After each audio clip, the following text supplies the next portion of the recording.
And thank you for that introduction. I think this is a party of friends, so let's keep it very informal. And I am here because I have been doing meetings after meetings and working throughout the morning and over the weekend. So it's nice to now get to see each other and get to see some familiar faces who have similar passion. And so I hope with the speed networking discussion, we got to know at least one other person who will be helpful to proceed with our work and give us some new ideas. And that's the whole idea behind these meetings. Let's take a break, catch up with friends, see where they are. I'm seeing my previous colleagues here and I'm seeing my future friends here also. So that's why we are here to share ideas with like-minded people, and also to be critical about. Here's my friend Matt writing about things that he wants to focus on. Please keep the chat going. The idea is to have a discussion on what is important for your work. There is no other agenda. We will create the agenda together here. The idea is to see where we can go together, because I have been leading this mission 4.7 work, and what I realize is that so this mission 4.7 includes UNESCO, includes Ban Ki-moon Center, Pontifical Academy of Social Sciences at the Vatican. We have the global schools, SDSN, SDJ Academy, lot of people, lot of friends doing such marvelous work. And I still felt that I kept meeting all these, wonderful people, wonderful initiatives. And I'm like, there's so much going on. We don't know about it. So why don't we start a US networking event? Share what is important for you. Share there is no formal meeting agenda. There is no we will go over a PowerPoint. If there is one more PowerPoint, I will leave the meeting. So let's hear from everyone what they have been working on, so that we can exchange ideas and work on this together. There will be a newsletter that we will be circulating, which will be links. Join those meetings, add in your agenda. This is your meeting, so please take it over and see where we can go with this together. My main work has been on 4.7, and I think every SDG 4.7, and I think every one of us who is here read that note that we crafted, which kept changing many times, because we want everyone to be inclusive and we want everyone's ideas to be included. And this idea of Mission 4.7 or work on 4.7 is that it includes everyone's work. Gender equality. If you see all the targets in under 4.7, it includes environmental, education, social justice, all the things that we care about. So, and if you don't care about those ideas, we will convert you. Thanks for being here. So I think it will be great that we can, have a common agenda, and maybe it will be a march that we will do at Washington, DC. Maybe it will be a big national event summit that we can do together. Or maybe it can be a book that we can release together, open source, with poems and so many other artistic interpretations. The sky is the limit, but the agenda needs to be coming from all of us. So there's no one person taking over the agenda here or telling us what to do. So thanks for joining the first meeting. We will be continuing our speed networking events as we go along, as Caroline has mentioned. There's one particular thing that I want to mention is that we are in this together. Sometimes environmentalists and social justice people, we feel that we are alone doing this. And I just want to have each other's support, because it really becomes tiring. We are going against the tide here. So let's just form that group so that we can bond together, learn from each other's resources, and I'll find a way of, Caroline, maybe we can share emails or something later on, so that everyone can connect with everyone. If nothing else, we can at least through our speed networking round and through our chats see what is coming up, and we can share those ideas here. With that, one of our agendas is to have all these spotlight interviews or discussions. Time is limited. We don't want to just keep talking, so we only have few minutes with the spotlights, maybe 5 minutes per person. For the first one, we've highlighted 3 people. It's also become an ambitious one, so please bear with us for this time, but there are really 3 important people that I want us to all know about. The first is Anne Neilsen. She's here and she does these turn it around cards along with Professor Iveta Silova. She's also here. And I think they are phenomenal. So I thought that let's just give a floor to her to maybe 5 minutes, speak about the cards and see how we can integrate them or any discussions that we can follow up. We will also share these links in our newsletter. So if you have any questions, we can take it over there, and we'll also have other working group sessions following up, so we can have a questions there. So spotlight discussion, sorry, only for 5 minutes, and if you can share your work, which is so wonderful. Yes, I'm so thrilled to share our project with you. I'm here with Iveta Silva. We both work at Arizona State University in our Teachers College, and I'm just going to put on the screen our, can I share the screen, Radhika, so we can put the cards on the screen? I think they speak for themselves, but as you're giving me that permission, I'll share a little bit more. We did last spring, we did worked with some colleagues at UNESCO to do an open call to youth and with the Open Society Foundation to get their perspectives on what education should be addressing in relation to climate change. And we asked youth to submit pieces of art as well as messages. And what became of that project was our Turn It Around cards, and I'm going to share them right here. And so we had over 400 entries from youth across the globe, 44 different countries. And we had a panel of youth leaders at ASU that put these messages and these art pieces together into flashcards that are designed for educators and policymakers to move their minds and their hearts as they engage in policy decisions around education. It's also we've also built a report around this work, and we have it located here on the website as well.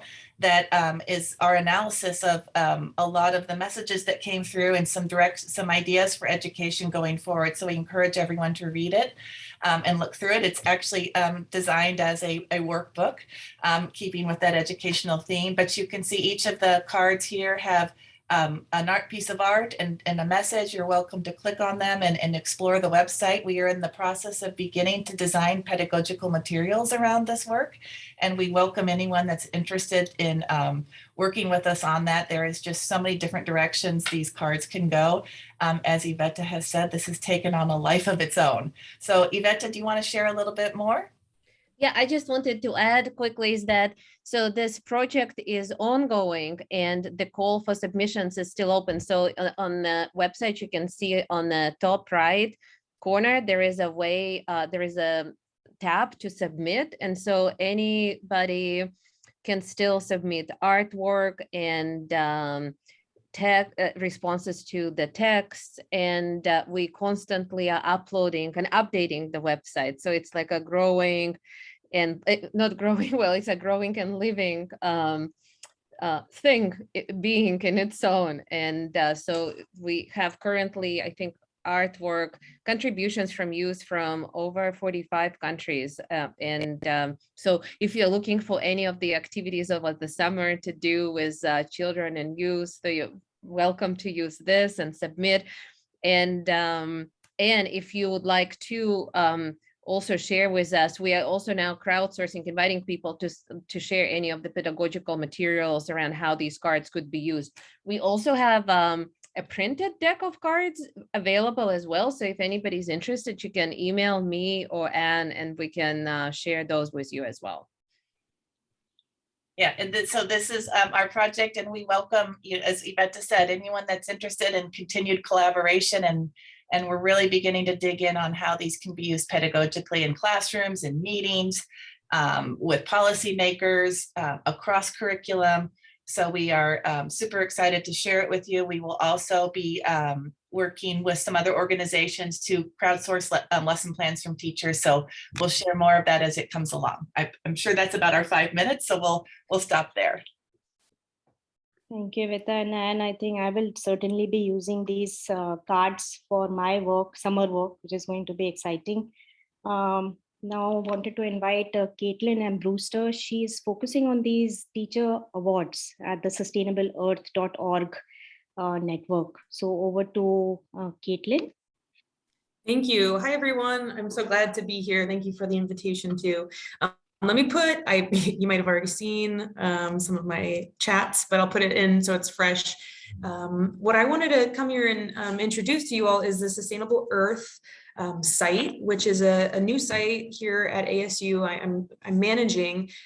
It's a partnership with Wells Fargo for now, and the point is to provide sustainability education resources.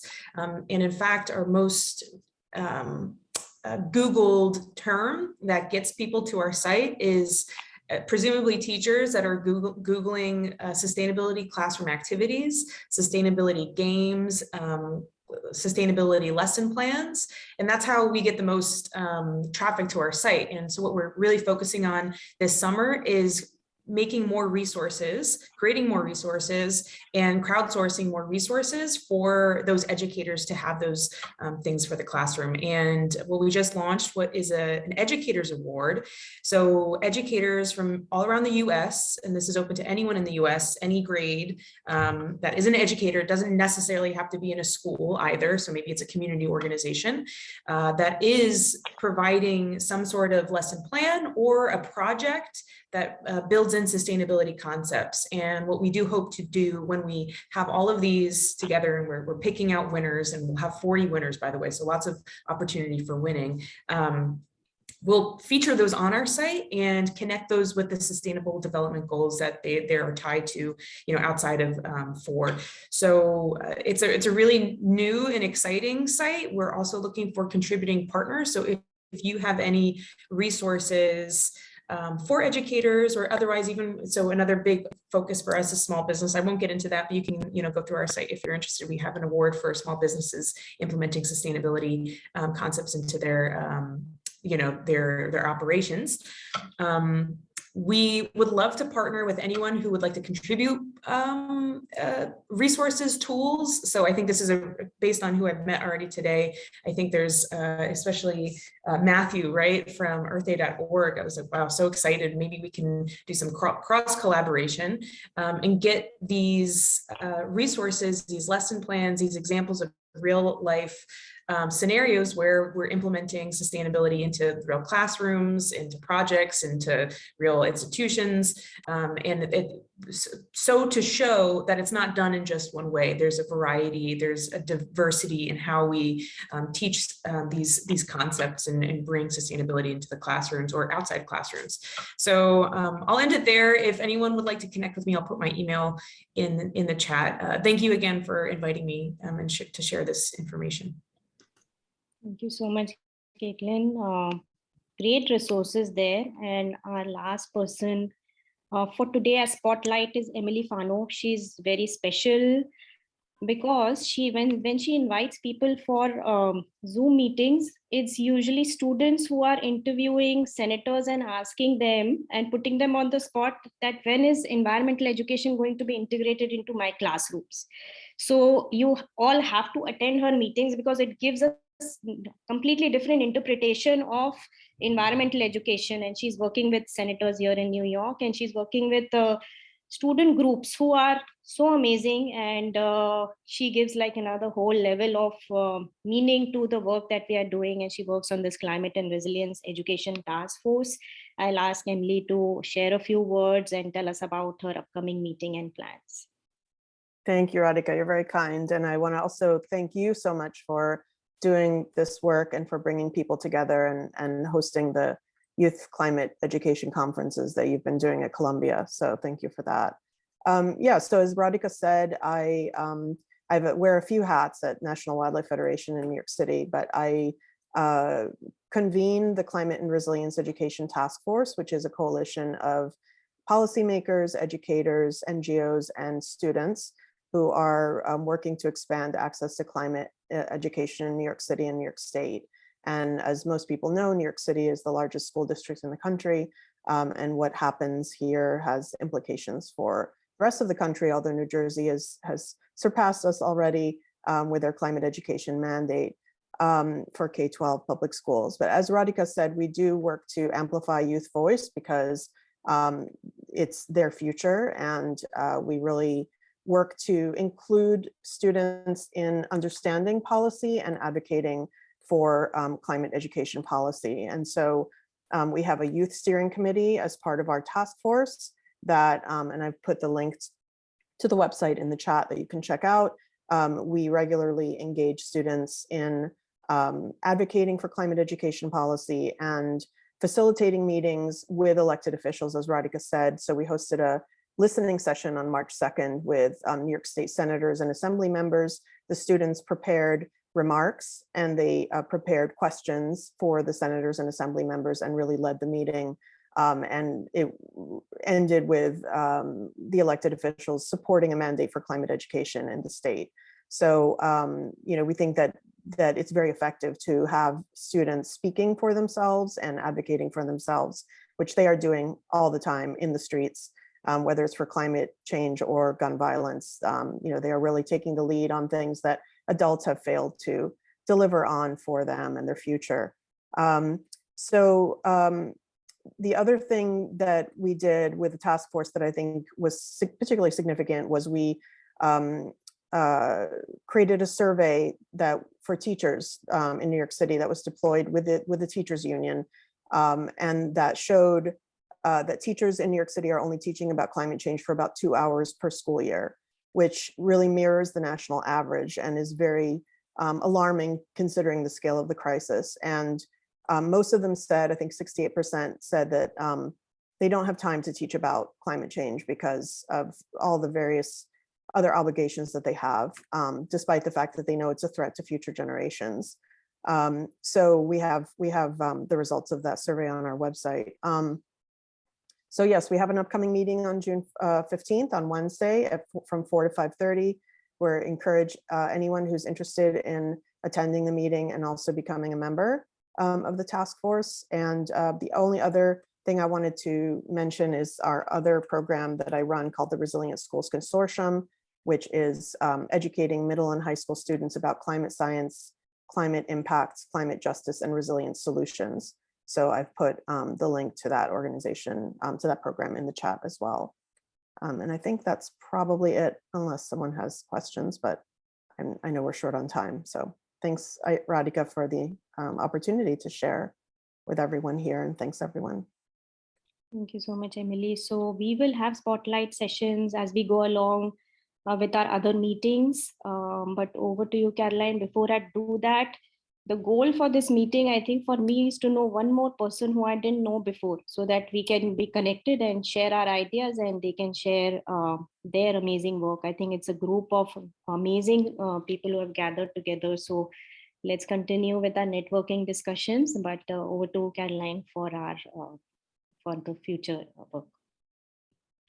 Thank you, Radhika. And I think we could probably hear spotlights on this call endlessly. I'm so excited about all of the information coming through. And as Radhika said, the goal here is to meet new people, get new ideas, and also think about how we can build together through this new community of practice. So with that in mind, we aren't recording the breakout sessions. We have no way of collecting the wisdom that you are putting through unless you're sending it to us through the chat or an email. So please continue to do that. And if anything comes up after the call, feel free to follow up as well. For now, we're going to break out into some larger group conversations for 15 minutes. And I'm just throwing a couple of discussion prompts into the chat here, but use them if they're helpful to your conversation, deviate from them if you choose to do so. This is really just a space for us to get to know each other and to build on the work that you all are doing. So without further ado, I will launch you into the room as before. If you have any issues, just come back to the main session and we'll reboot.